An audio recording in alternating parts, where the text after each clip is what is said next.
Comment sait-on tout ce que l'on sait sur les runes? Comment sait-on que telle rune symbolise ceci ou cela? Y a-t-il des textes authentiques et d'époques qui en font mention? Est-ce qu'il s'agit d'interprétations de spécialistes ou de savoirs transmis par certains initiés? Donc ce sont là d'excellentes questions qui ont été soulevées par Togirix. Donc merci pour ces questions, on va essayer d'en faire profiter tout le monde en y répondant dans cette vidéo.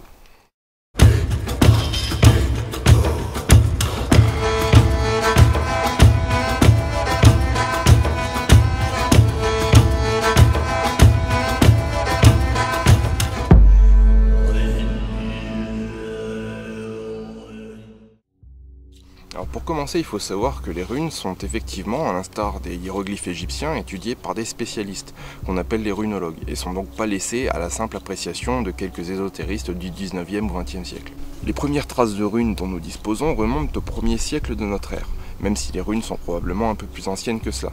Et à l'origine, elles étaient plutôt destinées à un usage religieux et magique, même si l'usage profane n'était pas exclu. On était alors dans le système de l'ancien Fusark, ou dit Fusark germanique, donc qui est un système à 24 runes.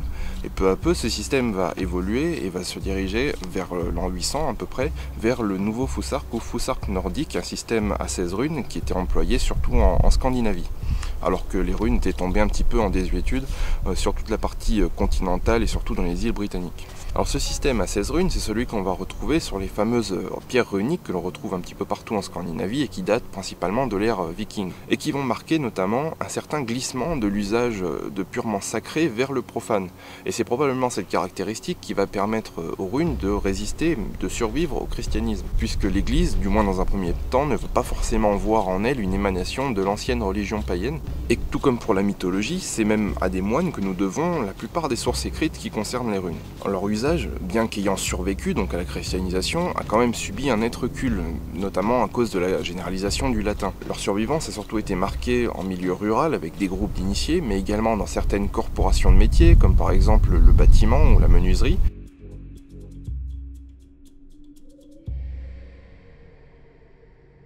Et même dans l'armée où les runes servaient encore à encoder des messages militaires au XVIIe siècle en Suède.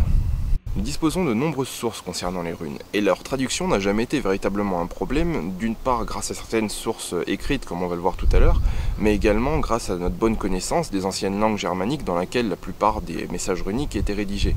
Alors, les sources sont d'abord d'ordre archéologique avec les fameuses pierres runiques, mais aussi de nombreux objets comme des armes, des casques, des bijoux, des coffres, des cornes à boire, etc. En traduisant et interprétant les runes gravées, on est souvent renseigné sur la destination de ces objets et leur signification, comme par exemple le nom d'une arme souvent gravée à l'aide de runes sur la lame des fers de lance, ou encore l'inscription cachée sur la corne de Galeus qui signifie « puisse le pouvoir magique de cette corne aider la communauté », ce qui laisse aucun doute sur l'usage cultuel de cet objet. Et les fameuses pierres runiques nous renseignent sur leur destination avec les inscriptions qui sont gravées. Elles servent souvent de pierres tombales, de monuments à l'usage d'un parent défunt, de monuments aux morts ou encore de monuments à la gloire d'un personnage célèbre. Mais les sources qui nous renseignent le plus sur les runes sont d'ordre littéraire, notamment les sagas islandaises qui font souvent mention de l'usage de runes gravées sur des bâtons, à but magique mais aussi surtout à but profane afin de simplement transmettre des messages écrits. Un usage qui a d'ailleurs été confirmé par de très nombreuses découvertes archéologiques. Nous avons également les textes des Eddas avec de nombreux mythes dans lesquels il est question de runes, avec le plus connu qui est bien sûr le mythe de la connaissance des runes par le dieu Odin. Mais la source la plus importante est très certainement ce qu'on appelle les poèmes runiques. Il s'agit de 4 textes qui ont été écrits à des époques différentes du Moyen-Âge. Ces textes sont composés de poésies, chacune mettant en scène une rune différente. Et il y a donc le poème anglo-saxon à 29 runes, le poème en vieux norvégien à 16 runes, le poème en vieil islandais à 16 runes, et l'abécédarium nordmanicum, toujours à 16 runes. Alors ces textes nous apprennent non seulement l'ordre des runes, mais également leur nom et les idées qui y sont associées, car il ne faut pas considérer le Fusark comme un simple alphabet. C'est un système complexe dans lequel chaque rune possède une valeur phonétique et peut donc être utilisée comme une lettre, mais elle possède également un nom qui est également le nom par exemple d'un dieu, la rune Tyr qui fait bien sûr référence au dieu Tyr, par exemple d'un élément avec la rune Féou qui signifie le feu, ou par exemple encore un animal avec la rune Uruz qui signifie l'auroch. Et par-dessus cela, une idée vient compléter la symbolique de la rune, comme par exemple Otala, dont le nom signifie propriété, mais était associé à l'idée d'héritage, de propriété autant matérielle qu'immatérielle.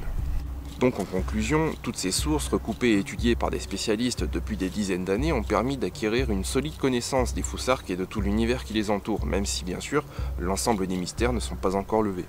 En fin de compte, les seuls éléments qui ne semblent pas traditionnellement liés aux runes lore sont d'une part le stada, une sorte de yoga runique, ce n'est qu'une hypothèse mais qui se base sur le fait que toutes les runes peuvent être reproduites à l'échelle par des postures du corps humain.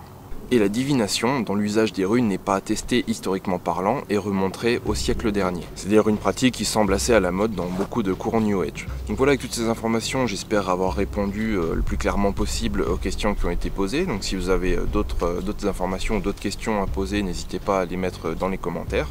En tout cas, cette vidéo touche à sa fin, merci de l'avoir regardée jusqu'au bout, et je vous dis à très bientôt.